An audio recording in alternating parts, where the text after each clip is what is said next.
ESPN reported Brian Windhorst and Tim McMahon, and then I just confirmed it with somebody that would know. Philadelphia offered Ben Simmons to the Rockets, and they instead wanted the 4 first-round draft picks that they got in the trade. And obviously they got Victor Oladipo from Indiana. I say that was a bad move. And I think that the package they got wasn't bad. Oladipo obviously can play, although he's in the first year, last year of his deal. So you might not have him long term. I'm with you. I know you think picks are overrated. Because we saw Boston have, Chris, 1 million picks. And I know they got some nice players out of it, but they haven't won anything. I just would rather take some players. Picks sound Ben good. Simmons? I'm definitely would like to have Ben Simmons. I know would he's got take him his over. issues, I would but- take him over picks. Yes. I want to know what I got. That's what I want.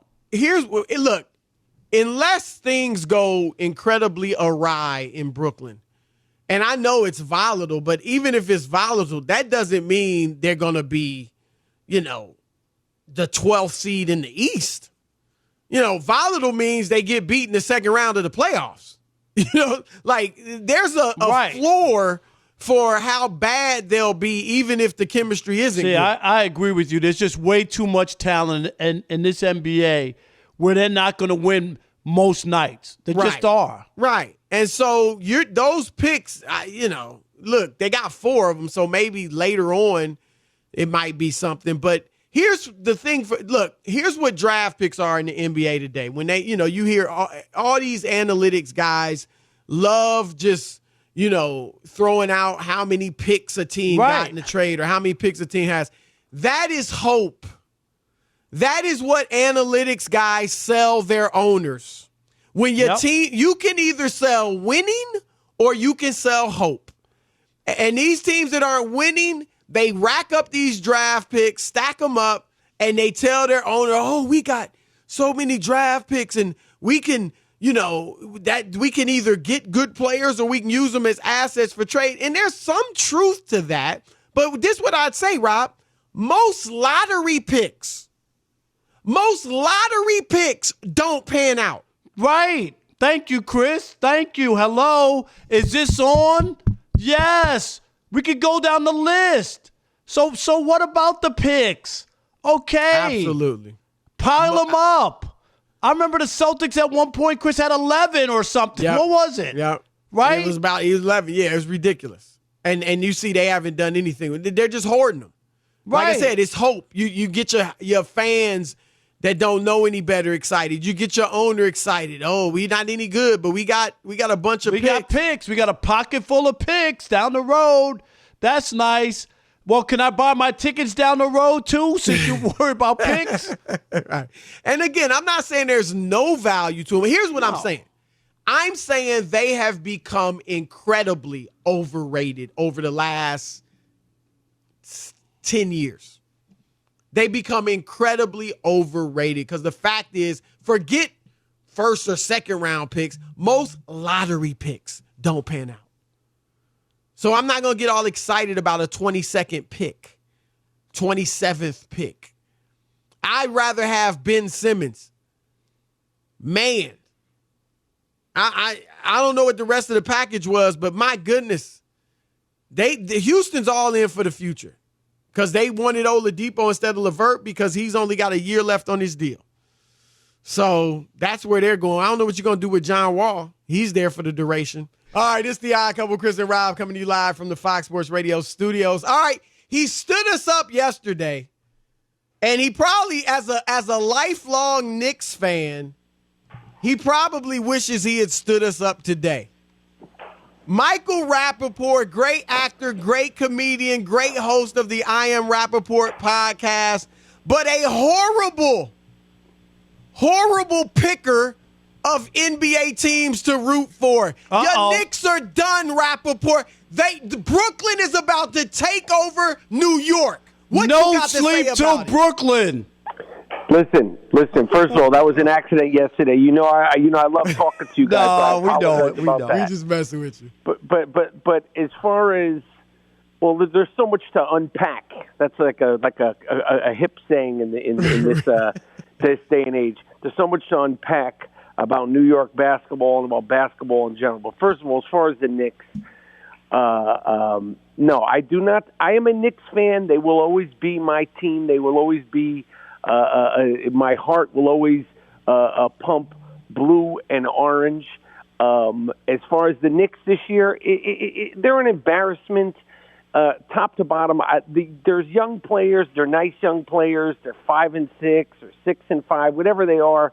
They're a non-factor. They're a non-discussion. They don't get brought up in the discussion. When James Harden's talk about being traded, that name didn't even come up. When Kevin Durant, he didn't think about coming to the Knicks last year. Kyrie Irving, the same thing.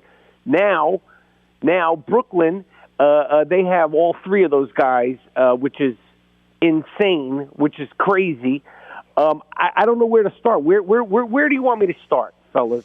Well, if I'll say here, tell it. First of all, I want you to say, why don't you just root for Brooklyn? That's New York. I don't not root for them. I'm not one of these people who's church and state, and I'm a New York Giants fan. I always want to see the Jets do well. I'm not a big baseball guy, but I am a Yankees fan. I always want to see the Mets do well. Right. I love the New Jersey Nets growing up. When going back to Michael Ray Richardson when he went there from New York, and so I've always wanted to see that team do well. When they moved to Brooklyn, it's part of New York City. They're a fun team. I want to see.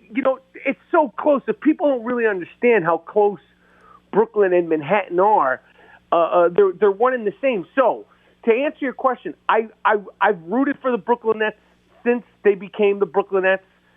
I was excited when KD and Kyrie got there. I've been excited, all the years before that. I can't just switch. I can enjoy the Brooklyn Nets, but it'll never be the same thing for me. That being said, let me just throw it at you guys. I'm sure you guys have beaten this to a pulp already, but what do you think? If in fact we ever see Kyrie, James Harden, and KD on the court, right. What does that look like offensively to you? And because KD, he doesn't need the ball in his hand as much as the other two guys. But the other two guys, they need the ball in their hand, especially James Harden and Kyrie. You want to take that first, Rob, or you want me to go? No, you can do it. They got a puncher's chance to win it all. I mean, that talent is astronomical, right? But I share your concerns. I don't know. This is not Steph, Clay, and KD, where Steph and Clay move without the ball and they can catch and shoot. They don't dominate the dribble. You got two ball-dominant guys that dribble. And I think on top of the basketball fit, which is a huge question, as you said, not KD, but Harden and Kyrie, it's a huge question. Then you got the personalities. Yeah. What is going on with Kyrie? Now, and I hate to say that because you can't say you're better without a Kyrie Irving. But if he's not there, I love it because I think Harden and Durant will be great together and no problems. Agree. But with Kyrie, you see what I'm saying? But what about this? Is somebody going to step up to the plate and get some Kyrie Irving some help? I mean, listen, there's rumors. There's been rumors. This is not just, I don't feel well. The Capitol invasion upset me. Nancy Pelosi, little Nancy's 80 years old. She went back to work the same night. This is more than that. Is somebody going to step up to the plate, one of his friends, his best friends, and get this guy legitimate help? Because he's obviously he's at the point, and I want to be very clear. I do not wish anything bad for anybody, but he's at the point now where if something unfortunate happened with Kyrie Irving, people would not be surprised if you're in the know. This guy's not right. This isn't just I don't feel like playing, or the astrology, or my sage wasn't lined up correctly. Like, I'm concerned about Kyrie Irving. I'm going to be straight up. I don't think he's listening to the people close to him. I think that's an issue. And how can these people? I mean, I guess, yeah. I guess. Listen, if somebody needs to want to get help when they want to get help, you can't force them to get help. But he needs help.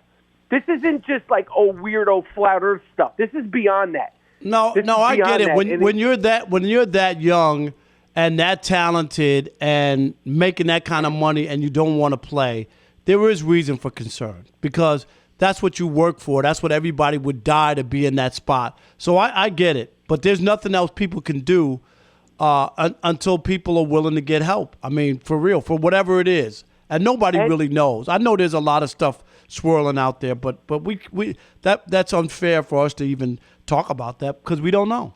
No, I know. That's what I'm just saying. But something is not right. Here's another thing that's not right. They made the trade today. There probably have been, conversations going on.